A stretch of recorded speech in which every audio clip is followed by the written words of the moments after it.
Halo Bunda, salah satu peristiwa penting yang menandai akhir kehamilan adalah saat janin memasuki panggul ibu yang sebaiknya diketahui ciri-cirinya.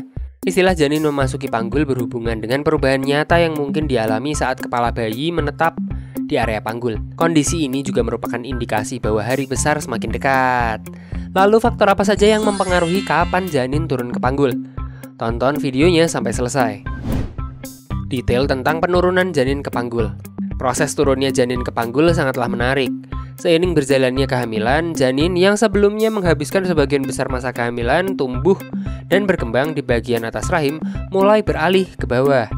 Kepala janin atau dalam beberapa kasus bokong pada presentasi sungsang berada sejajar dengan pinggiran panggul. Perlahan-lahan ini akan turun ke dalam lingkaran panggul. Kepala bayi kini berhubungan langsung dengan leher rahim, pintu gerbang menuju jalan lahir. Penurunan ini difasilitasi oleh rangkaian perubahan fisiologis. Ligamen bunda melunak dan tulang panggul bergeser sedikit ke bawah, pengaruh hormon relaksin untuk mempersiapkan tubuh untuk melahirkan. Selain itu, gerakan bayi, terutama gerakan mengangguk, mendorongnya ke panggul.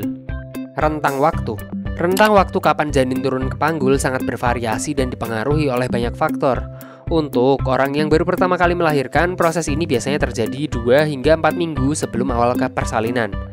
Periode ini dikenal sebagai lightening atau dropping, ditandai dengan turunnya tonjolan perut.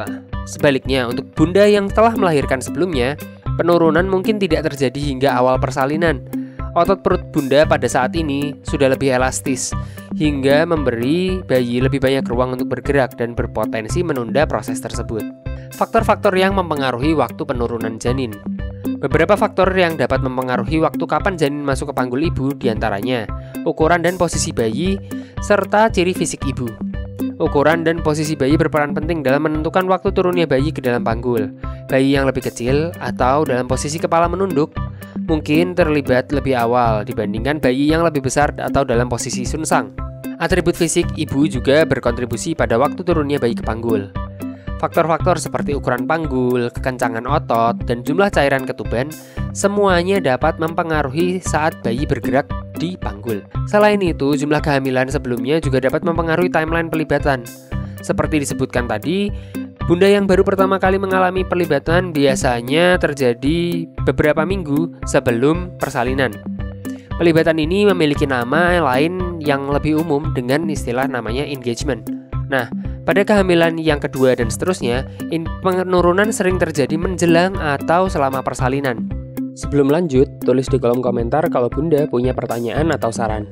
Janin turun ke panggul hanya salah satu indikator. Nah, penting untuk dicatat bahwa meskipun penurunan janin ke panggul merupakan milestone penting dalam kehamilan, waktunya dapat sangat bervariasi. Proses ini juga bukan indikator pasti kapan persalinan akan dimulai, melainkan hanya salah satu dari banyak tanda bahwa tubuh sedang mempersiapkan kelahiran yang akan datang.